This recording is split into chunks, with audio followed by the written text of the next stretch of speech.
ನಮ್ಮನ್ನು ಬಹಳವಾಗಿ ಪ್ರೀತಿ ಮಾಡುವ ನಮ್ಮ ತಂದೆ, ನಿಮ್ಮ ನಾಮಕ್ಕೆ ಸ್ತೋತ್ರ ಸ್ವಾಮಿ. ನಿನ್ನ ಕೃಪಾಹಸ್ತಲ್ಲಿ ನಮ್ಮನ್ನೇ ಒಪ್ಪಿಸ್ತೇವೆ. ವಾಕ್ಯವನ್ನು ಕೇಳೋ ಪ್ರತಿಯೊಬ್ಬರನ್ನು ಪವಿತ್ರಾತ್ಮನೆಯನ್ನು ಪ್ರಸನ್ನತೆಯಲ್ಲಿ ನಡೆಸು. ನಿನ್ನ ಸಹಾಯವಿಲ್ಲದೆ ನಿನ್ನ ವಾಕ್ಯಗಳನ್ನು ತಿಳ್ಕೊಳ್ಳೋದು ಅಸಾಧ್ಯವಾಗಿದೆ. ಅದೇ ರೀತಿ ವಾಕ್ಯವನ್ನು ಬೋಧಿಸುವ ನನಗೂ ಪವಿತ್ರಾತ್ಮನೇ ಸಹಾಯ ಮಾಡು. ನನ್ನ ಬಾಯಿಂದ ಬರೋ ಪ್ರತಿಯೊಂದು ಮಾತುಗಳು ನಿನ್ನದಾಗಲಿ. ನಿನ್ನ ವಶದಲ್ಲಿಟ್ಟು ನನ್ನನ್ನು ನಡೆಸು. ಎಲ್ಲ ಸ್ತುತಿ ಸ್ತೋತ್ರ ಘನ ಮಹಿಮೆ ತಂದೆ ಮಗ ಪವಿತ್ರಾತ್ಮರಿಗೆ ಸದಾಕಾಲವೂ ಸಲ್ಲಲಿ. ಆಮೇನ್. Praise the lord. ನಾವು ಕರ್ತನನ್ನು ಕಾಯುವುದು, ದೇವರನ್ನು ಕಾಯುವುದು, ಈ ವಿಷಯವಾಗಿ ಧ್ಯಾನಿಸುತ್ತಾ ಬಂದಿದ್ದೇವೆ. ಅನೇಕ ಸಂಗತಿಗಳನ್ನು 3 ಪ್ರಸಂಗದಲ್ಲಿ ನಾವು ನೋಡಿದ್ದೇವೆ. ಇವತ್ತು ಅದರ ಮುಂದುವರಿದ ಭಾಗ.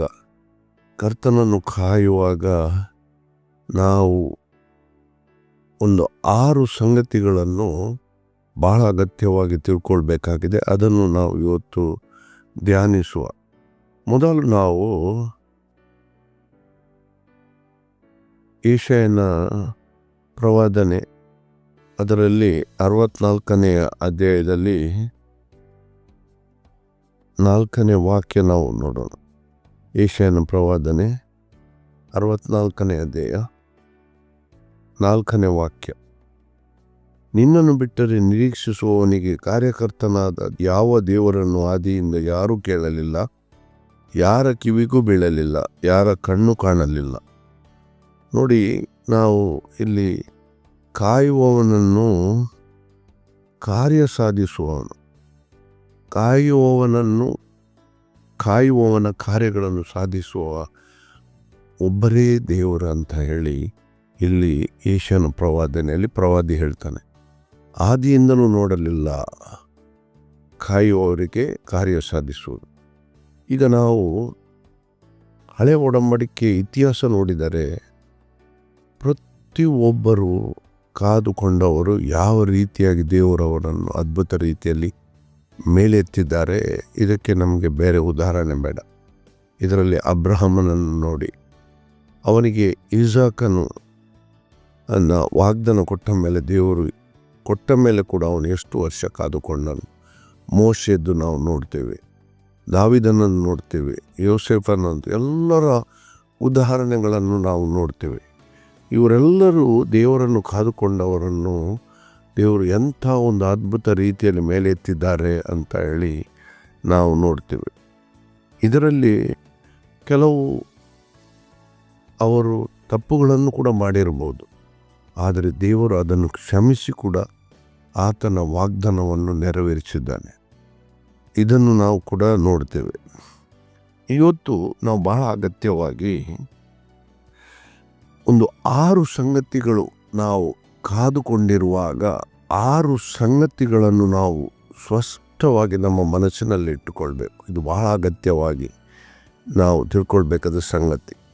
ಎಲ್ಲ ಸಂಗತಿಗಳಲ್ಲಿ ಮುಖ್ಯವಾಗಿ ನಾವು ಕೀರ್ತನೆ 37 1ರಿಂದ 7 ತನಕ ವಾಕ್ಯಗಳ ಮೂಲಕ ನಮಗೆ ತಿಳಿಯುತ್ತದೆ. ಆದ್ದರಿಂದ ನಾವು ಕೀರ್ತನೆ 37 1ರಿಂದ 7 ತನಕ ನಾವು ನೋಡೋಣ. ಕೀರ್ತನೆ 37.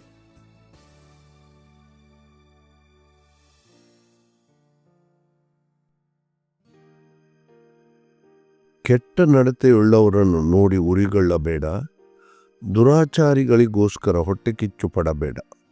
ಅವರು ಹುಲ್ಲಿನಂತೆ ಬೇಗ ಒಣಗಿ ಹೋಗುವರು, ಸೊಪ್ಪಿನ ಪಲ್ಯದಂತೆ ಬಾಡಿ ಹೋಗುವರು.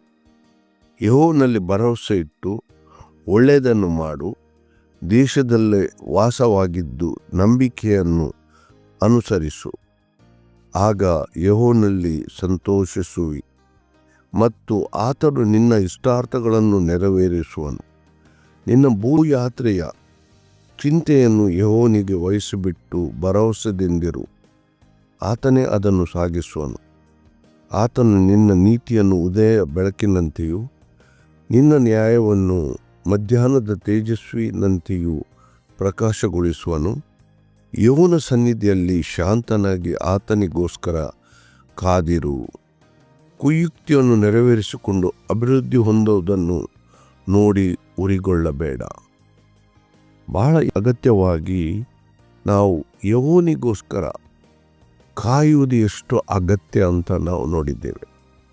ನೋಡಿ, ನಾವು ಪ್ರತಿಯೊಬ್ಬರೂ ತಿಳ್ಕೊಳ್ಬೇಕು, ನಾವು ಒಂದು ಜೀವಿತದಲ್ಲಿ ನಮ್ಮ ಲೌಕಿಕ ಆಲೋಚನೆಗಳಲ್ಲೇ ನೋಡಿ, ನಾವು ಹುಟ್ಟಿದ ತಕ್ಷಣ ಕೋಟಿಗಟ್ಟಲೆ ಅಥವಾ ಲಕ್ಷಗಟ್ಟಲೆ ಸಂಪಾದನೆ ಮಾಡುವ ಹಂತದಲ್ಲಿ ಬರ್ತೇವ? ಎಷ್ಟು ವರ್ಷ ನಾವು ಕಾಯ್ತೇವೆ? ವಿದ್ಯಾಭ್ಯಾಸ ಅದು ಇದು ಅಂತ ಹೇಳಿ ಎಷ್ಟು ವರ್ಷ ನಾವು ಕಾಯ್ತೇವೆ. ವಿದ್ಯಾಭ್ಯಾಸ ಎಲ್ಲ ಮುಗಿಸಿಕೊಂಡು ಮತ್ತೆ ಕೂಡ ನಾವು ಕಾಯ್ತೇವೆ. ಲೌಕಿಕ ಸಂಗತಿಗಳಲ್ಲಿ ನಾವು ಕಾಯ್ತೇವೆ. ಆದರೆ ದೇವರ ಸಂಗತಿಗಳಲ್ಲಿ ನಾವು ನಮಗೆ ಓವರ್ನೈಟ್ ಅಂತ ಹೇಳ್ತೇವೆ, ಒಂದು ರಾತ್ರಿ ಒಳಗಡೆ ಆಗಬೇಕು ಆ ಕಾರ್ಯ. ಹೌದಲ್ಲ ಅಂತ ಯೋಚಿಸಿ. ಇಂಥ ಒಂದು ಭ್ರಮೆಯನ್ನು ನಮಗೆ ಸೈತಾನನು ಹುಟ್ಟಿಸುತ್ತಾನೆ. ಯಾಕೆಂದರೆ ನಾವು ಸ್ಪಷ್ಟವಾಗಿ ತಿಳ್ಕೊಳ್ಬೇಕು, ಸಭೆಗೆ ಬಂದಾಗ ನಮ್ಮ ದೇವರು ಹಾಗೆ ಮಾಡ್ತಾರೆ, ನಮ್ಮ ದೇವರು ಹೀಗೆ ಮಾಡ್ತಾರೆ ಎಂಬ ಪ್ರಸಂಗಗಳನ್ನೇ ಕೇಳ್ತೀವಿ. ಕೇಳುವಾಗ ಏನಾಗ್ತದೆ, ಅದರಲ್ಲಿ ಜನರಲ್ಲಿ ತಪ್ಪಿಲ್ಲ, ಅವರಲ್ಲಿ ಕೂಡ ಒಂದು ಆಸೆ ಹುಟ್ಟುಕೊಳ್ತದೆ. ಓ, ಇವರ ದೇವರು ಹೀಗೆ ಮಾಡಿದ್ದಾರೆ, ಕುರುಡರಿಗೆ ಕಣ್ಣು ಕೊಟ್ಟಿದ್ದಾರೆ. ಈ ಎಲ್ಲ ಸಂಗತಿಗಳನ್ನು ನಾವು ನೋಡಿ, ನಾವು ಓದಿ ಅಥವಾ ಧ್ಯಾನ ಮಾಡುವಾಗ ನಮಗೆ ಅನಿಸ್ತದೆ, ನಮಗೂ ಕೂಡ ದೇವರು ಇದನ್ನು ನಮಗೆ ಬೇಕಾದ ಸಂಗತಿಗಳನ್ನು ಬೇಗ ಕೊಡ್ತಾರೆ ಅಂತ. ಕೊಡುವುದಿಲ್ಲ ಅಂತ ನನ್ನ ಪ್ರಶ್ನೆ ಅಲ್ಲ, ಆದರೆ ದೇವರ ಸಮಯಕ್ಕೆ ಸರಿಯಾಗಿ ನಾವು ಕಾದುಕೊಳ್ಳುವುದು ಭಾಳ ಅಗತ್ಯ. ಯಾಕೆ ಅಂದರೆ ದೇವರು ಕೂಡ ನಮ್ಮಲ್ಲಿ ಒಂದು ಆ ಕಾರ್ಯಗಳನ್ನು ನಡೆಸಲಿಕ್ಕೆ ನಮ್ಮಲ್ಲಿ ಒಂದು ಪರಿವರ್ತನೆಯನ್ನು ಉಂಟು ಮಾಡ್ತಾ ಇರ್ತಾನೆ. ನಮಗೆ ವಾಕ್ಯದ ಜ್ಞಾನದಲ್ಲಿ ಬೆಳೆಸಿ ಆ ಸಂಗತಿಗಳನ್ನು ಸರಿಯಾದ ರೀತಿಯಲ್ಲಿ ನಾವು ದೇವರ ಇಚ್ಛೆ ಪ್ರಕಾರ ನಡೆಸಿಕೊಂಡು ಹೋಗಲಿಕ್ಕೆ ಶಕ್ತರಾಗುವಂತೆ ದೇವರು ನಮ್ಮನ್ನು ಬದಲಾವಣೆ ಮಾಡ್ತಾ ಇರ್ತಾನೆ. ನಮ್ಮಲ್ಲಿ ಒಂದು ಜ್ಞಾನದ ಅಭಿವೃದ್ಧಿ ಮಾಡಿ ನಾವು ಆ ಕೆಲಸಗಳನ್ನು ಮಾಡಲು ಶಕ್ತರಾಗುವಂತೆ ನಮ್ಮನ್ನು ನೋಡ್ತಾರೆ. ಈಗ ನಮ್ಮಲ್ಲಿ ಹೆಚ್ಚಾಗಿ ಏನಾಗ್ತದೆ ಅಂದರೆ, ನಾವು ಮೊದಲು ಬಂದಾಗ ನಮ್ಮ ಜೀವಿತದಲ್ಲಿ ಕೆಲವು ಅದ್ಭುತಗಳು ನಡೀತವೆ. ನಡೆದ ತಕ್ಷಣ ನಾವು ಏನು ಯೋಚಿಸ್ತೇವೆ, ಎಲ್ಲ ಸಂಗತಿಗಳು ಇದೇ ರೀತಿ ನಡೀತವೆ ಅಂತ ಹೇಳಿ. ಏನೇ ಒಂದು ವ್ಯಾಪಾರ ಪ್ರಾರಂಭ ಮಾಡುವಾಗ ವ್ಯಾಪಾರ ಒಳ್ಳೆ ರೀತಿಯಲ್ಲಿ ನಡೀತದೆ. ನಡೆದ ತಕ್ಷಣ ನಾವು ಏನು ಮಾಡ್ತೇವೆ, ಆಯಿತು, ನಮ್ಮನ್ನು ದೇವರು ಆಶೀರ್ವದಿಸಿದರು, ಇನ್ನೂ ಹಾಗೆ ಆಗ್ತದೆ ಹೀಗೆ ಆಗ್ತದೆ ಅಂತ ಹೇಳಿ ನಾವು ಲೌಕಿಕ ಆಲೋಚನೆಗಳಲ್ಲಿ ಹೋಗ್ತೇವಿನ ದೇವರ ಆಲೋಚನೆಯನ್ನು, ದೇವರು ನಮಗೆ ಆ ಸಂಗತಿಗಳನ್ನು ನಡೆಸುವಾಗ ಆ ಸಂಗತಿಗಳಲ್ಲಿ ದೇವರ ಮಾರ್ಗದರ್ಶನವನ್ನು ನಾವು ಮರೆತು ಹೋಗ್ತೇವೆ. ಭಾಳ ಅಗತ್ಯವಾಗಿ ನಾವು ಪ್ರತಿಯೊಬ್ಬರು ತಿಳ್ಕೊಳ್ಬೇಕಾದ ಸಂಗತಿ ಇದು. ಯಾಕೆ ನಾನು ಹೇಳ್ತಾ ಇದ್ದೇನೆ ಅಂತ, ನನ್ನ ಜೀವನದ ಅನುಭವ ಕೂಡ. ನಾವು ಕೂಡ ವಾಕ್ಯ ಬಂತು, ದೇವರು ಅದ್ಭುತ ಆಶೀರ್ವಾದ ಮಾಡಿದ್ದಾರೆ ಅಂತ ಹೇಳಿ ದೇವರ ಸಂಗತಿಗಳನ್ನೇ ಮರೆತು ಬಿಟ್ಟು ಲೌಕಿಕ ಜ್ಞಾನದಲ್ಲಿ ಹೋದೆವು. ಲೌಕಿಕ ಜ್ಞಾನದಲ್ಲಿ ಹೋದಾಗ ನಮ್ಮ ಬೀಳುವಿಕೆ 100ಕ್ಕೆ 100. ನಮಗೆ ಗೊತ್ತೇ ಆಗುವುದಿಲ್ಲ ನಮ್ಮ ಬೀಳುವಿಕೆ. ಆದ್ದರಿಂದ ಬಹಳ ಅಗತ್ಯವಾಗಿ ನಾವು ದೇವರನ್ನು ಕಾದುಕೊಳ್ಳುವಾಗ, ದೇವರ ವಾಕ್ಯವನ್ನು ಧ್ಯಾನಿಸಿ, ದೇವರು ಆ ಮೂಲಕ ನಮ್ಮೊಂದಿಗೆ ಮಾತನಾಡುವ ಸಂಗತಿಗಳನ್ನು ತಿಳಿದು ದೇವರ ಸ್ವರವನ್ನು ಕೇಳಿ ನಾವು ಅದಕ್ಕೆ ಅನುಗುಣವಾಗಿ ನಡೆದುಕೊಂಡು ಹೋಗುವುದು ಬಹಳ ಅಗತ್ಯ. ಅವಸರದಲ್ಲಿ ಯಾವ ಕಾರ್ಯಗಳನ್ನು ಮಾಡಿದರೂ ಕೂಡ ಅದು ನಾವು ಆ ಜಯಶೀಲರಾಗುವುದಿಲ್ಲ. ಭಾಳ ಅಗತ್ಯವಾಗಿ. ಯಾಕೆಂದರೆ ಈ ಅವಸರದಲ್ಲಿ ನಮಗೆ ಅನೇಕ ತಪ್ಪುಗಳು ನಡೆಯುತ್ತವೆ. ನೋಡಿ, ನಾವು ಒಂದು ದಾರಿಯನ್ನು ನಡೆದುಕೊಂಡು ಹೋಗ್ತೇವೆ. ಈ ದಾರಿಯನ್ನು ನಾವು ನಿಧಾನಕ್ಕೆ ನಡ್ಕೊಂಡು ಹೋದರೆ ಎಲ್ಲಿ ಕಲ್ಲಿದೆ, ಎಲ್ಲಿ ಗುಂಡಿ ಇದೆ, ಎಲ್ಲಿ ಮುಳ್ಳುಗಳಿವೆ, ಎಲ್ಲಿ ಸಮಸ್ಯೆ ಇದೆ ಅಂತ ನಮಗೆ ಸರಿಯಾಗಿ ಕಾಣ್ತದೆ ಮತ್ತು ಅದನ್ನು ನಾವು ಜಾಗ್ರತೆಯಾಗಿ ದಾಟಿ ಹೋಗ್ತೇವೆ. ಆದರೆ ನಾವು ಅವಸರದಲ್ಲಿ ಓಡಿ ಹೋಗುವಾಗ ಕಲ್ಲಿಗೆ ತಗಲಿ, ಮುಳ್ಳು ತುಳಿದು ನಮಗೆ ಏನಾಗ್ತದೆ, ನೋವಾಗ್ತದೆ ಅಥವಾ ಏನಾದರೂ ಸಮಸ್ಯೆಗಳು ಉಂಟಾಗ್ತವೆ, ನಾವು ಬೀಳ್ಬಹುದು, ಇದೆಲ್ಲ ಸಮಸ್ಯೆಗಳು ಉಂಟಾಗ್ತವೆ. ಅದೇ ರೀತಿಯಾಗಿ ದೇವರು ನಮ್ಮನ್ನು ಕರೆದು ಕಾರ್ಯ ಸಾಧಿಸುವುದು ಆತನ ದೃಷ್ಟಿಯಲ್ಲಿ ಅಷ್ಟು ಸಮರ್ಪಕವಾದದ್ದಾಗಿರುತ್ತದೆ. ದೇವರ ಯಾವುದೇ ಕಾರ್ಯಗಳು ಅರ್ಧಪರ್ಧ ಆಗುವುದಿಲ್ಲ. ದೇವರು ಶಿಸ್ತುಬದ್ಧವಾಗಿ ದೇವರನ್ನು ನಡೆಸುತ್ತಾರೆ. ಅಲ್ಲಿ ಪುನಃ ಬೀಳುವುದು ಹೇಳುವುದು ಆ ರೀತಿ ಯಾವತ್ತೂ ಆಗೋದಿಲ್ಲ. ಆದ್ದರಿಂದ ಯಾವಾಗ ನಾವು ದೇವರ ಸ್ಪಷ್ಟವಾದ ಮಾರ್ಗದರ್ಶನವನ್ನು ಕಾದು ದೇವರು ನೀಡಿದ ಮಾರ್ಗದರ್ಶನ ಪ್ರಕಾರ ದೇವರ ಸಮಯಕ್ಕೆ ಕಾದುಕೊಂಡು ನಾವು ನಡೆದಾಗ ಮಾತ್ರ ಆ ಕಾರ್ಯಗಳು ಶಿಸ್ತುಬದ್ಧವಾಗಿ ನಡೆಯುತ್ತದೆ. ನಾವು ದೇವರು ಒಂದು ಕಾರ್ಯವನ್ನು ಪ್ರಾರಂಭಿಸಿದೆವು ಅಂತ ಹೇಳಿ ನಾವು ನಮ್ಮ ಲೌಕಿಕ ಆಲೋಚನೆಯಲ್ಲಿ ವೇಗವಾಗಿ ಓಡಲಿಕ್ಕೆ ನೋಡಿ ನಾವು ಬಿದ್ದು ನಾವು ನಷ್ಟ ಉಂಟು ಮಾಡಿದರೆ ಮತ್ತೆ ನಾವು ದೇವರ ಮೇಲೆ ದೇವರು ನಮಗೆ ಇದು ಕೊಟ್ಟರು ಹೀಗೆ ಆಯ್ತು ಅಂತ ಹೇಳಿ ನಾವು ದೇವರ ಮೇಲೆ ಅಪಾದನೆ ಹಾಕಲಿಕ್ಕೆ ಸಾಧ್ಯ ಇಲ್ಲ. ದೇವರು ನಮ್ಮನ್ನು ಕರೆದ ಮೇಲೆ ದೇವರ ಸಮಯಕ್ಕೆ ಅನುಗುಣವಾಗಿ ನಾವು ಕಾದುಕೊಂಡು ಜೀವಿಸುವುದು ಮತ್ತು ನಡೆಯುವುದು ಭಾಳ ಅಗತ್ಯವಾಗಿದೆ. ದೇವರು ಎಲ್ಲ ಕೆಲಸಗಳು ಅಷ್ಟು ಶಿಸ್ತುಬದ್ಧವಾಗಿ ನಡೆಯುತ್ತದೆ. ನೀವು ನೋಡಿ ಪ್ರತಿಯೊಂದನ್ನು. ಇದಕ್ಕೆ ಭಾಳ ಒಳ್ಳೆಯ ಉದಾಹರಣೆ ದಾವೀದನನ್ನು ನಾವು ಯಾವಾಗಲೂ ಹೇಳ್ತೇವೆ. ದಾವೀದನು ಕುರಿ ಕಾಯುತ್ತಿದ್ದನು. ಅಂಥ ವ್ಯಕ್ತಿಯನ್ನು ಒಂದು ರಾಜನ ಸಿಂಹಾಸನದಲ್ಲಿ ಕೂರಿಸಬೇಕಾದರೆ ದೇವರಿಗೆ ಅವನಿಗೆ 14 ವರ್ಷ ಯುದ್ಧದ ಪರಿಣತಿಯನ್ನು ಕೊಡಬೇಕಾಯಿತು. ಅದಕ್ಕಾಗಿ ಸೌಲನಿಂದ ತಪ್ಪಿಸಿಕೊಳ್ಳಿಕ್ಕೆ ಅವನು ಕಾಡಿನಲ್ಲಿ ಸೈನ್ಯವನ್ನು ಕಟ್ಟಿಕೊಂಡು ಯುದ್ಧ ಮಾಡಲಿಕ್ಕೆ ಇದರ ಎಲ್ಲ ಪರಿಣತಿಯನ್ನು ಹೊಂದಿದನು ಅದನ್ನು ದೇವರವನನ್ನು. ಆದ್ದರಿಂದ ಅಂಥ ಒಬ್ಬ ಅರಸನನ್ನು ನೋಡಿ, ದಾವೀದನಂಥ ಅರಸನ್ನು ನಾವು ಇದರೆಲ್ಲರೂ ನೋಡ್ತೇವೆ. ಅಷ್ಟು ಅರಸರಾಗಿದ್ದು. ಈಗ ನಾವು ಯೋಶುವನ ವಿಷಯದಲ್ಲಿ ನೋಡುವಾಗ ಮೋಶೆಯೊಂದಿಗೆ ಆತನು ಬೆಳೆದನು. ಆದ್ದರಿಂದ ಅವನಿಗೆ ಸ್ಪಷ್ಟವಾಗಿ ದೇವರ ಸಮಯಕ್ಕೆ ಅನುಗುಣವಾಗಿ ಕಾದುಕೊಂಡು ನಡೆಯುವುದು, ದೇವರಲ್ಲಿ ಪ್ರತಿಯೊಂದು ಸಂಗತಿಗಳನ್ನು ಆತನು ತಿಳಿದು ಆತನು ಯುದ್ಧಗಳನ್ನು ಮತ್ತು ಇಸ್ರಾಯೇಲನ್ನು ನಡೆಸಿಕೊಂಡು ಹೋದನು. ಅವನು ಸೋಲಿಲ್ಲದವನೇ. ಒಂದೇ ಒಂದು ಸಾರಿ ಅವನಿಗೆ ಸೋಲು ಉಂಟಾದಾಗ ಆತನು ದೇವರ ಸನ್ನಿಧಿಯಲ್ಲಿ ಇದ್ದು ಮೊಣಕಾಲೂರಿ ಉಪವಾಸ ಮಾಡಿ ಯಾಕೆ ಅದು ಕಾರಣ ಅಂತ ಇಸ್ರಾಯೇಲಲ್ಲಿ ಪಾಪಕ್ಕೆ ಕಾರಣವಾದದ್ದನ್ನು ದೇವರು ಅವರಿಗೆ ತೆಗಿಲಿಕ್ಕೆ ಹೇಳಿ ಯಾವ ರೀತಿ ಜಯಶೀಲನಾದದ್ದು ಎಲ್ಲ ಸಂಗತಿಗಳನ್ನು ನಾವು ನೋಡ್ತೇವೆ. ಭಾಳ ಅಗತ್ಯವಾಗಿ ನಾವು ಪ್ರತಿಯೊಂದನ್ನು ನೋಡ್ತೇವೆ. ಇನ್ನೊಂದು ಭಾಳ ಅಗತ್ಯವಾಗಿ ನಾವು ತಿಳ್ಕೊಳ್ಬೇಕು, ನಾವು ದೇವರ ಸಮಯಕ್ಕೆ ಅನುಗುಣವಾಗಿ ನಾವು ಕಾದುಕೊಂಡು ಯಾವುದೇ ನಮ್ಮ ಕಾರ್ಯಗಳನ್ನು ನಾವು ನಡೆಸುವುದಾದರೆ ಆ ಕಾರ್ಯಗಳಲ್ಲಿ ನಮಗೆ ಅದರ ಪರಿಣಾಮಗಳು, ನಮಗೆ ದುಷ್ಪರಿಣಾಮಗಳು ಯಾವುದೇ ಇರುವುದಿಲ್ಲ. ಎಲ್ಲವೂ ಒಳ್ಳೆಯದಾಗಿ ನಡೆಯುತ್ತದೆ. ಆದರೆ ನಾವು ಅವಸರದಲ್ಲಿ ಕಾನ್ಸಿಕ್ವೆನ್ಸಸ್ ಹೇಳ್ತೇವೆ, ಅದರ ಪರಿಣಾಮಗಳನ್ನು ಅವಸರದಲ್ಲಿ ಏನಾದರೂ ಒಂದು ಸಾಧಿಸಬೇಕಂತ ಹೇಳಿದರೆ ಅದರ ಪರಿಣಾಮವನ್ನು ನಾವು ಅನುಭವಿಸಬೇಕಾಗುತ್ತದೆ. ಅದಕ್ಕೆ ಬೇರೆ ದಾರಿಯೇ ಇಲ್ಲ. ಅವಸರದಲ್ಲಿ ಏನಾದರೂ ನಾವು ಅದರ ಪರಿಣಾಮ ನಾವು ಅನುಭವಿಸಬೇಕಾಗ್ತದೆ. ಆದರೆ ದೇವರ ಸಮಯಕ್ಕೆ ಅನುಗುಣವಾಗಿ ದೇವರ ಒಂದು ಸಮಯದ ಪ್ರಕಾರ ನಾವು ಜೀವಿಸುವುದಾದರೆ ಅದರಲ್ಲಿ ಯಾವ ಪರಿಣಾಮ ನಮಗೆ ಇರುವುದಿಲ್ಲ. ಎಲ್ಲವೂ ಶಿಸ್ತುಬದ್ಧವಾಗಿ ಹೋಗ್ತದೆ. ಈಗ ನಾವು ಭಾಳ ಅಗತ್ಯವಾಗಿ ದೇವರನ್ನು ಕಾದುಕೊಳ್ಳುವ ವಿಷಯದಲ್ಲಿ ನಾವು ಅನೇಕ ಧ್ಯಾನಗಳನ್ನು ಮಾಡಿದ್ದೇವೆ. ಈಗ ನಾವು ದೇವರನ್ನು ಕಾದುಕೊಳ್ಳುವಾಗ ನಾವು 6 ಸಂಗತಿಗಳನ್ನು, ಅಗತ್ಯವಿರುವ 6 ಸಂಗತಿಗಳನ್ನು ನಮ್ಮ ಮನಸ್ಸಿನಲ್ಲಿ ಗಟ್ಟಿಯಾಗಿ ತಿಳ್ಕೊಳ್ಬೇಕು. ಮೊದಲನೇದಾಗಿ ನಂಬಿಕೆ. ಸ್ಪಷ್ಟವಾಗಿ ತಿಳ್ಕೊಳ್ಳಿ, ನಾವು ದೇವರು ಈ ಕಾರ್ಯಗಳನ್ನು ಸಾಧಿಸುತ್ತಾನೆ ಅಂತ ಹೇಳಿ ಗಟ್ಟಿಯಾದ ಒಂದು ನಂಬಿಕೆ ನಮಗೆ ಬೇಕು.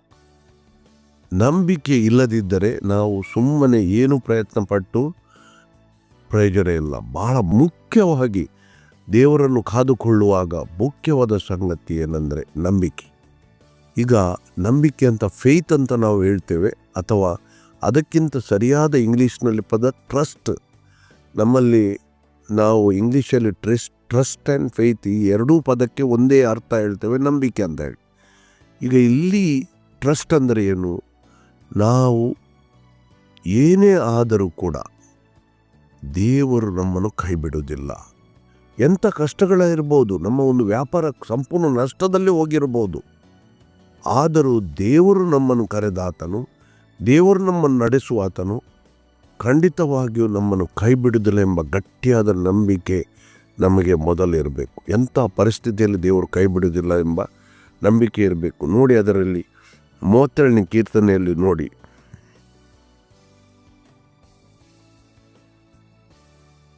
ಯೆಹೋವನಲ್ಲಿ ಭರವಸೆ ಇಟ್ಟು ಒಳ್ಳೆಯದನ್ನು ಮಾಡು, ದೇಶದಲ್ಲಿ ವಾಸವಾಗಿದ್ದು ನಂಬಿಕೆಯನ್ನು ಅನುಸರಿಸು.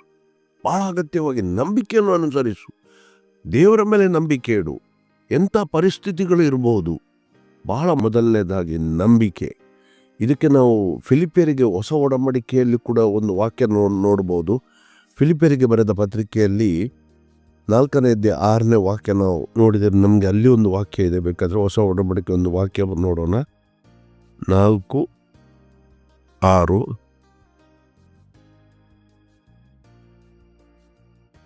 ಯಾವ ಸಂಬಂಧವಾಗಿಯೂ ಚಿಂತೆ ಮಾಡದೆ ಸರ್ವ ವಿಷಯದಲ್ಲಿ ದೇವರ ಮುಂದೆ ಕೃತಜ್ಞತಾಸ್ತುತಿಯನ್ನು ಪ್ರಾರ್ಥನೆ ವಿಜ್ಞಾಪನೆಯನ್ನು ಮಾಡುತ್ತಾ ನಿನಗೆ ಬೇಕಾದನ್ನು ತಿಳಿಯಪಡಿಸು. ನೋಡಿ, ಯಾವ ಚಿಂತೆ ಮಾಡದೆ, ಓ ದೇವರು ಕೊಡ್ತಾರೋ, ನಾವು ಈ ಒಂದು ಒಳ್ಳೆಯ ಕಾರ್ಯವನ್ನು ಪ್ರಾರಂಭ ಮಾಡಿದೆವು, ದೇವರ ಹತ್ರ ಪ್ರಾರ್ಥನೆ ಮಾಡಿ ಪ್ರಾರಂಭ ಮಾಡಿದೆವು, ಓ ಇದರಲ್ಲಿ ದೇವರ ಆಶೀರ್ವಾದ ಉಂಟಾ, ಇದು ನಷ್ಟ ಆಗ್ತಾ ಉಂಟು, ಓ ಏನೋ ತೊಂದರೆ ಆಗ್ತದೆ, ಈ ಎಲ್ಲ ಚಿಂತೆಗಳನ್ನು ನಾವು ಬಿಟ್ಟು ದೇವರು ನಮ್ಮನ್ನು ಈ ಕಾರ್ಯಗಳನ್ನು ಸಾಧಿಸಲಿಕ್ಕೆ ನಮಗೆ ಕರೆದಾತನು, ಆತನು ನಮ್ಮನ್ನು ನಡೆಸ್ತಾನೆಂಬ ನಿರ್ಧಾರ, ಗಟ್ಟಿ ನಿರ್ಧಾರ, ಒಂದು ನಂಬಿಕೆಯಲ್ಲಿ ನಾವು ಇರಬೇಕು. ಮೊದಲನೇದಾಗಿ ನಂಬಿಕೆ, ಎರಡನೇದಾಗಿ ತಾಳ್ಮೆ. ಬಹಳ ಅಗತ್ಯವಾಗಿ ಈ ಒಂದು ಸಂಗತಿಗಳು ನಾವು ಪ್ರತಿಯೊಬ್ಬರ ನೆನಪಿನಲ್ಲಿಟ್ಟುಕೊಳ್ಬೇಕು. ನಮ್ಮ ಕೆಲಸ ತಾಳ್ಮೆಯಿಂದ ದೇವರ ಸನ್ನಿಧಿಯಲ್ಲಿ ಕಾದುಕೊಳ್ಳೋದು ವಿನ ಅವಸರದಲ್ಲಿ ಎಂಗ್ಸೈಟಿ ಅಂತ ಹೇಳ್ತೇವೆ, ಭಯ, ಏನೋ ಮಾಡ್ತದೆ, ಹಾಗೆ ಆಗ್ತದೆ, ಈ ಆಗ್ತದೆ, ಈ ಎಲ್ಲ ಚಿಂತನೆಗಳನ್ನು ಮರೆತು ಬಿಡಬೇಕು. ನಾವು ತಾಳ್ಮೆಯಲ್ಲಿ ಇರುವುದು ನಾವು ಬಹಳ ಅಗತ್ಯ. ನೋಡಿ, ಅಲ್ಲಿ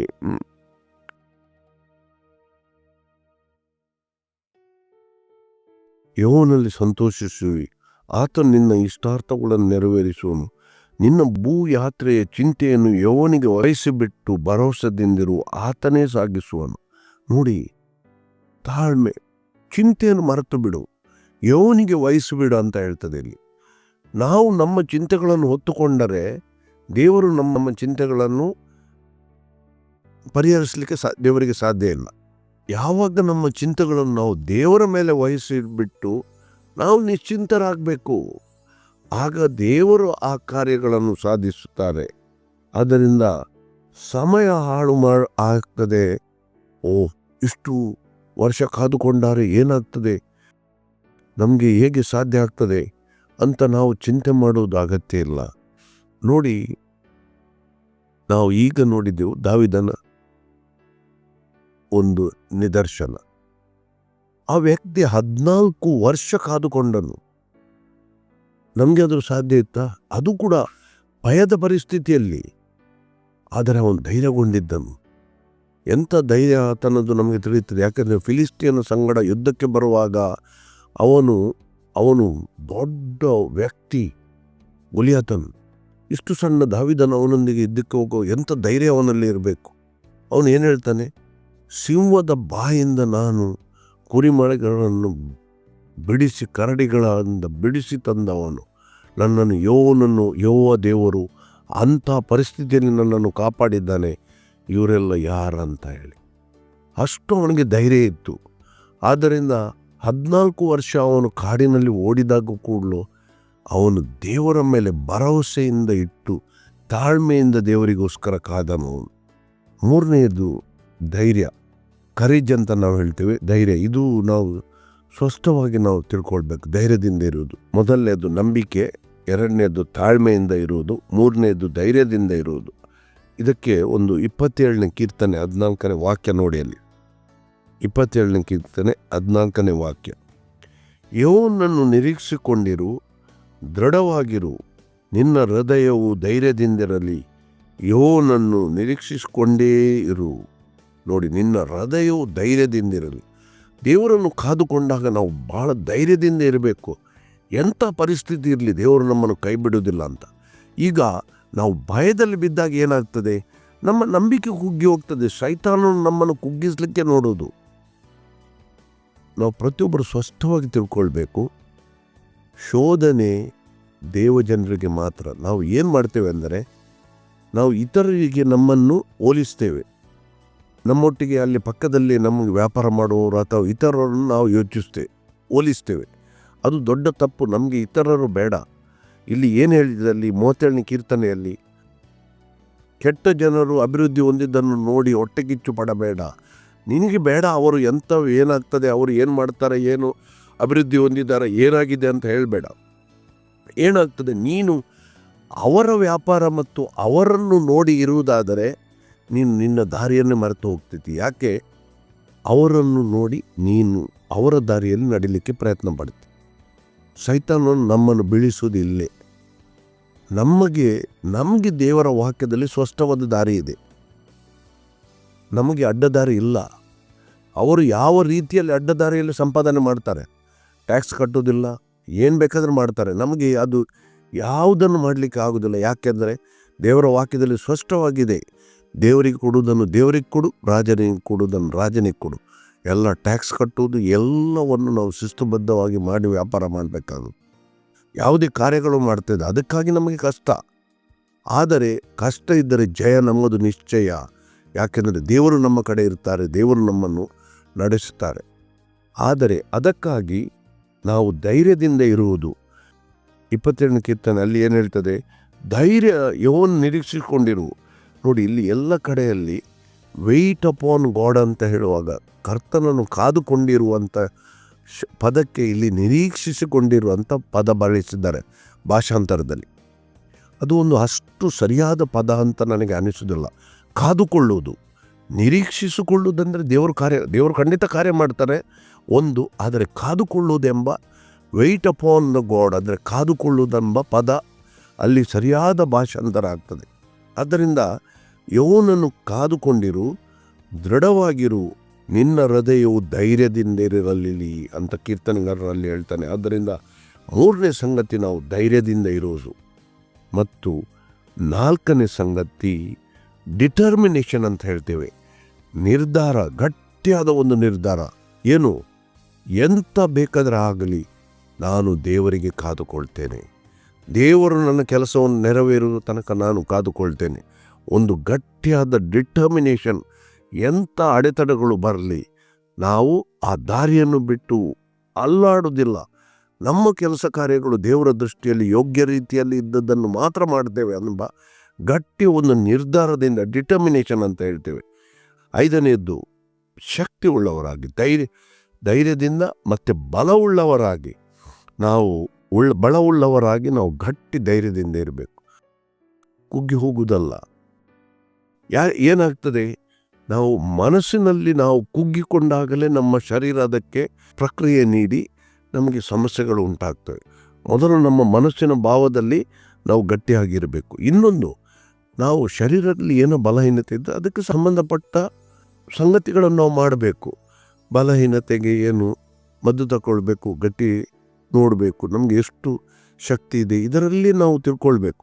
ಅದರಿಂದ 5ನೇದಾಗಿ ನಾವು ಬಲವುಳ್ಳವರಾಗಿರಬೇಕು, ಕುಗ್ಗಿ ಹೋದವರಾಗಿ ಅಲ್ಲ. ಮತ್ತು ಕೊನೆಯದಾಗಿ ಸಹಿಸಿಕೊಳ್ಳುವುದು ಬಹಳ ಅಗತ್ಯವಾಗಿ ನಾವು ಪ್ರತಿಯೊಂದು ಈ ಕಾದುಕೊಳ್ಳುವ ಸಮಯದಲ್ಲಿ ನಮಗೆ ಬರುವ ಕಷ್ಟಗಳನ್ನು ನಾವು ಸಹಿಸಿಕೊಳ್ಬೇಕು. ನಾವು ಅಲ್ಲಿ ನೋಡಿ ಸ್ಪಷ್ಟವಾಗಿ ಕಷ್ಟಗಳ ಮೂಲಕ ಏನಾಗ್ತದೆ, ನಮಗೆ ಜ್ಞಾನ ಬರ್ತದೆ. ಈ ಪರಿಸ್ಥಿತಿಯಲ್ಲಿ ನಾವು ಹೇಗೆ ನಾವು ದುಡಿಬೇಕು ಅಥವಾ ಏನು ಮಾಡಬೇಕೆಂಬ ಜ್ಞಾನ ನಮಗೆ ಬರ್ತದೆ. ಎಕ್ಸ್ಪೀರಿಯನ್ಸ್ ಅಂತ ನಾವು ಹೇಳ್ತೇವೆ. ಆದ್ದರಿಂದ ನಾವು ಸಹಿಸಿಕೊಳ್ಬೇಕು. ಈ 6 ಸಂಗತಿಗಳನ್ನು ನಾವು ಗಟ್ಟಿಯಾಗಿ ಮನಸ್ಸಿನಲ್ಲಿಟ್ಟುಕೊಳ್ಬೇಕು. 1ನೇದ್ದು ನಂಬಿಕೆ, 2ನೇದ್ದು ತಾಳ್ಮೆ, 3ನೇದ್ದು ಧೈರ್ಯ, 4ನೇದ್ದು ಡಿಟರ್ಮಿನೇಷನ್ ಅಂದರೆ ಗಟ್ಟಿಯಾದ ಒಂದು ನಿರ್ಧಾರ, 5ನೇದ್ದು ಬಲ ಮತ್ತು 6ನೇದ್ದು ಸಹಿಸಿಕೊಳ್ಳುವುದು. ಈ 6 ಸಂಗತಿಗಳನ್ನು ನಾವು ಗಟ್ಟಿಯಾಗಿ ಮನಸ್ಸಿನಲ್ಲಿಟ್ಟುಕೊಂಡು ನಾವು ದೇವರನ್ನು ಕಾದುಕೊಳ್ಬೇಕು. ಈಗ ನಾವು ದೇವರನ್ನು ಕಾದುಕೊಳ್ಳುವ ಎಲ್ಲ ವಿಷಯದಲ್ಲಿ ನಾವು ಧ್ಯಾನಿಸಿದೆವು. ಯಾವ ರೀತಿಯಾಗಿ ದೇವರ ಸಮಯಕ್ಕೆ ಅನುಗುಣವಾಗಿ ದೇವರು ಕಾದುಕೊಳ್ತಾರೆ. ಈಗ ಇದಕ್ಕೆ ಸಂಬಂಧಪಟ್ಟ ಒಂದು ಅದ್ಭುತ ವಾಗ್ದಾನ ನಾವು ನೋಡೋಣ. ದೇವರನ್ನು ಕಾದುಕೊಳ್ಳುವ ವಿಷಯದಲ್ಲಿ ನಾವು ಅದ್ಭುತ ವಾಗ್ದಾನ ನಾವು ದೇವರ ವಾಕ್ಯದಲ್ಲಿ ನೋಡೋಣ. ಇದರ ಮೊದಲು ನೋಡಿ ನಾವು ಸ್ಪಷ್ಟವಾಗಿ ತಿಳ್ಕೊಳ್ಬೇಕು. ಅಬ್ರಹಾಮನು 25 ವರ್ಷ ಕಾದುಕೊಂಡನು, ಯೋಸೇಫನು 30 ವರ್ಷ ಕಾದುಕೊಂಡನು, ಮೋಶೆ 40 ವರ್ಷ ಕಾದುಕೊಂಡನು, ದಾವೀದನು 14 ವರ್ಷ ಕಾದುಕೊಂಡನು. ಯಾರು ಕೂಡ ಒಂದೇ ದಿವಸದಲ್ಲಿ ಯಾವ ಬದಲಾವಣೆಗಳಾಗಲಿಲ್ಲ. ಆದರೆ ಇವರು ಕಾದುಕೊಂಡ ಇವರ ಪ್ರತಿಯೊಬ್ಬರ ಅಂತ್ಯ ಹೇಗಿತ್ತು ನೋಡಿ. ಅಬ್ರಹಾಮನ ಸಂತತಿ ಹೇಗೆ ಅಭಿವೃದ್ಧಿ, ಮೋಶೆಯನ್ನು ದೇವರು ಹೇಗೆ ನಡೆಸಿತು, ದಾವೀದನ್ನು ನೋಡಿ ಎಂಥ ಅರಸನಾದನು, ಯೋಸೆಫನನ್ನು ನೋಡಿ ಐಗುಪ್ತ ದೇಶದ ಪ್ರಧಾನಿ ಆದನು. ದೇವರ ಅಂಥ ಆಶೀರ್ವಾದಗಳು ದೇವರು ಆಶೀರ್ವದಿಸಿದ್ದಾನೆ. ಈಗ ಈ ವಾಗ್ದಾನದ ವಾಕ್ಯ ನಾವು ನೋಡೋಣ. ಯೆಶಾಯನ ಪ್ರವಾದನೆ 40ನೇ ಅಧ್ಯಾಯಕ್ಕೆ ಹೋಗೋಣ. ನಾವು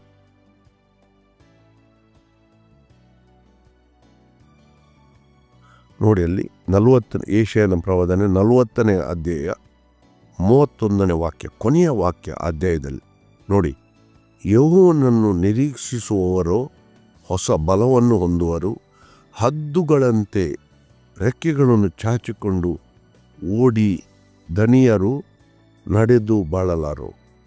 ನೋಡಿ, ಹದ್ದುಗಳಂತೆ, ಹದ್ದು ಎಷ್ಟು ಎತ್ತರದಲ್ಲಿ ಹಾರಾಡ್ತದೆ ಅಂತ ನೀವು ಯಾವತ್ತೂ ನಿಮಗೆ ಲೆಕ್ಕ ಹಾಕಲಿಕ್ಕೆ ಸಾಧ್ಯ ಉಂಟಾ? ಎಲ್ಲ ಹಕ್ಕಿಗಳಿಂದ ಅತಿ ಎತ್ತರದಲ್ಲಿ ಇರುವುದು ಹದ್ದು. ಅದೇ ರೀತಿಯಾಗಿ ನಾವು ಕೂಡ ದೇವರ ಸಮಯಕ್ಕೆ ಅನುಗುಣವಾಗಿ ಕಾದುಕೊಂಡರೆ ದೇವರು ನಮ್ಮನ್ನು ಎಲ್ಲ ಜನಾಂಗಗಳಿಗಿಂತ ಉನ್ನತ ಸ್ಥಾನದಲ್ಲಿ, ಆ ಎತ್ತರ ನಮ್ಮಿಂದ ಅಳಿಯಲಿಕ್ಕೆ ಸಾಧ್ಯ ಇಲ್ಲ, ನಾವು ಮನಸ್ಸಿನಲ್ಲಿ ಯೋಚಿಸಲಿಕ್ಕೆ ಸಾಧ್ಯ ಇಲ್ಲ. ಅಂಥ ರೀತಿಯಲ್ಲಿ ಅದ್ಭುತ ಆಶೀರ್ವಾದಗಳಲ್ಲಿ ದೇವರು ನಮ್ಮನ್ನು ನಡೀತಾರೆ. ಇದಕ್ಕೆ ಸಂಬಂಧಪಟ್ಟು ನಾನು ನಿಮಗೆ ಧರ್ಮೋಪದೇಶ ಕಾಂಡದಲ್ಲಿ 28ರಂತೆ ಯಾವತ್ತೂ ನಮಗೆ ಬಂದ ವಾಗ್ದಾನ ನಾವು ನೋಡ್ತೇವೆ. ಏನು? ಎಲ್ಲ ಜನಾಂಗಗಳಿಂದ ನಿಮಗೆ ಉನ್ನತ ಸ್ಥಾನದಲ್ಲಿ ಇರಿಸುವೆನು. ದೇವರು ನಮ್ಮನ್ನು ಕರೆದದ್ದು ಅಂತಹ ಉನ್ನತ ಸ್ಥಾನದಲ್ಲಿಕ್ಕೆ. ಆದ್ದರಿಂದ ದೇವರಿಗೆ ಕಾದುಕೊಳ್ಳುವುದು ಯಾವತ್ತೂ ಕೂಡ ಒಂದು ಭರವಸೆ ಇಲ್ಲದ ಕೆಲಸ ಅಲ್ಲ. ಸಂಪೂರ್ಣ ಭರವಸೆಯಿಂದ 100ಕ್ಕೆ 100 ಕಾರ್ಯ ಸಾಧಿಸಿ ನಮ್ಮನ್ನು ಅತಿ ಎತ್ತರದಲ್ಲಿ ಇರಿಸಿ ನಡೆಸುವ ದೇವರಾಗಿದ್ದಾನೆ. ಮತ್ತು ಯಾವತ್ತೂ ನಮ್ಮನ್ನು ಕೈಬಿಡದ ದೇವರು, ಯಾವತ್ತೂ ನಮ್ಮನ್ನು ಅವಮಾನಕ್ಕೆ ಒಳಪಡಿಸದವನು, ಯಾವತ್ತೂ ನಮ್ಮನ್ನು ಕುಗ್ಗಿ ಹೋದರೂ ಕೂಡ ನಾಶ ಆಗದಂತೆ ಕಾಪಾಡುವಾತನು. ಯಾಕೆ? ನಾವು ನೋಡಿದ್ದೇವೆ ಯೆಶಾಯನ ಪ್ರವಾದನೆಯಲ್ಲಿ 64ನೇ ಅಧ್ಯಾಯ 4ನೇ ವಾಕ್ಯ, ಏನು? ಇಂಥ ದೇವರು ನಾವು ಆದಿಯಲ್ಲೂ ನೋಡುವುದಿಲ್ಲ, ನಿರೀಕ್ಷಿಸುವವರನ್ನು ಮೇಲೆತ್ತುವ ದೇವರು ಇಷ್ಟರವರೆಗೆ ನಾವು ನೋಡಲಿಲ್ಲ, ಅಂಥ ದೇವರಿಲ್ಲ. ನೋಡಿ ನಮ್ಮ ದೇವರ ಕಾರ್ಯಗಳು ಎಂಥವು. ಆತನು ಕಾದುಕೊಂಡವರನ್ನು ಯಾರನ್ನೂ ಕೈ ಬಿಡಲಿಲ್ಲ, ಅದ್ಭುತ ರೀತಿಯಲ್ಲಿ ಮೇಲೆತ್ತಿದ್ದಾನೆ. ಇಡೀ ಹಳೆಯ ಒಡಂಬಡಿಕೆಯಲ್ಲಿ ನೀವು ಪ್ರತಿಯೊಬ್ಬರನ್ನು ನೋಡಿ ಯಾವ ರೀತಿಯಾಗಿ. ಆದ್ದರಿಂದ ಇಂತಹ ದೇವರನ್ನು ಯುಗ ಯುಗಾಂತರಗಳಿಗೆ ಸ್ತುತಿ ಸ್ತೋತ್ರ ಸಲ್ಲಿಕೆ ಆಗಲಿ. ಆಮೇಲೆ